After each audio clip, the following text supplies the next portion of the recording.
ST પરિવારને ઉત્સાહિત જોઈને, ખુશી જોઈને, ચહેરા પર સ્મિત જોઈને ખૂબ આનંદ થાય છે.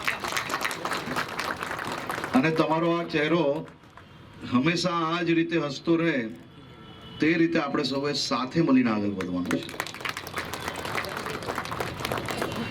તમારા ચહેરા પર ખુશી હોય એટલે રાજ્યના 27 લાખ નાગરિકો જે દરરોજ તમે જે બસ હાકો છો, તમે જે બસની દેખભાલ કરો છો, એ બસમાં સવાર સાંજ પ્રવાસ કરીને પોતાના સપના સાકાર કરતા હોય છે. આજે સુરત શહેર ખાતેથી દક્ષિણ ગુજરાતના અને ખાસ કરીને ગુજરાતના નાગરિકો માટે 100 નવી અત્યાધુનિક બસોનું લોકાર્પણ કરવામાં આવી રહ્યું છે.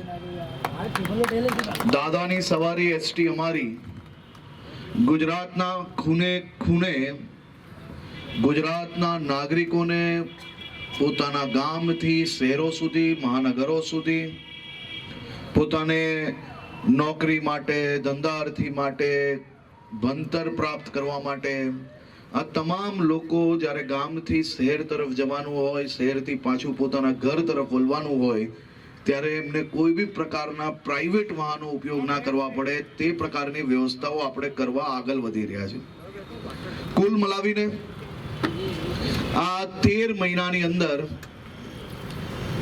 મુખ્યમંત્રી શ્રી ભૂપેન્દ્રભાઈ પટેલના માર્ગદર્શનમાં આ ડબલ એન્જિન સરકાર દ્વારા ગુજરાત નહીં પરંતુ દેશના ઇતિહાસમાં પહેલી વાર આવું થયું હશે કે માત્ર 13-14 મહિનાની વચ્ચે 1620 નવી બસો રાજ્યના નાગરિકો માટે ખુલ્લી મૂકવામાં આવી.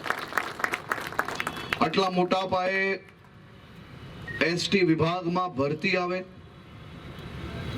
અને એક સાથે એસટી વિભાગમાં માત્ર 14 મહિનામાં 25 લાખ પેસેન્જરની સામે આજે 27 લાખ પેસેન્જરો દરરોજ એસટીમાં ટ્રાવેલ કરે છે. એ એસટી વિભાગની સૌ ડ્રાઈવરોની, સૌ કંડક્ટરોની અને વિભાગના સૌ અધિકારી કર્મચારીઓની ખૂબ મોટી જીત છે. અને આપણે આ ટાર્ગેટ આવનારા 12 મહિનામાં આ 27 લાખનો ટાર્ગેટ આપણે 30 લાખ યાત્રીઓ સુધી પહોંચાડવા માટેનો આપણે જે સંકલ્પ લીધો છે, આ સંકલ્પથી સામાન્ય નાગરિકોએ પોતાના 4 વ્હીલ 2 વ્હીલ પર જવું આવવું નહીં પડે.